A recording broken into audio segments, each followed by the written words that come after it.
Assalamualaikum warahmatullahi wabarakatuh. Perkenalkan, nama saya Muhammad Turgi Farezi dengan NPM 22311025055. Saya dari Prodi Pendidikan Teknologi Informasi kelas A. Di sini saya akan mempresentasikan tentang Central Processing Unit atau CPU dari mata kuliah Multimedia Interaktif. Di sini saya akan menjelaskan 4 materi. Yang pertama ada pengertian CPU, lalu ada bagian-bagian CPU, lalu ada fungsi CPU, yang keempat ada jenis-jenis CPU, dan terakhir yang kelima ada komponen yang menunjang CPU. Yang pertama ada pengertian CPU. CPU sendiri perangkat keras komputer yang berfungsi untuk menerima dan melaksanakan perintah dan data dari perangkat lunak. Lalu ada bagian-bagian CPU. Bagian-bagian CPU sendiri terdiri dari 3. Yang pertama ada control unit, lalu ada ALU, lalu ada register.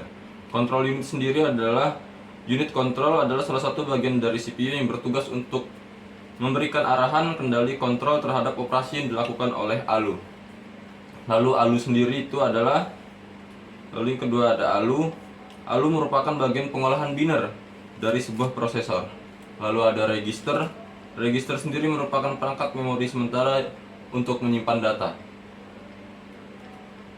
Lalu ada di sini ada fungsi CPU.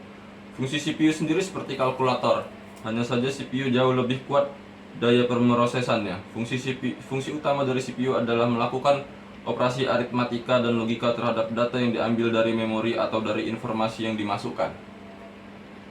Lalu yang ada jenis-jenis CPU. Jenis-jenis CPU sendiri di sini saya mengambil 2 saja karena produsen prosesor yang dari 2 ini adalah produsen prosesor paling marak di pasaran.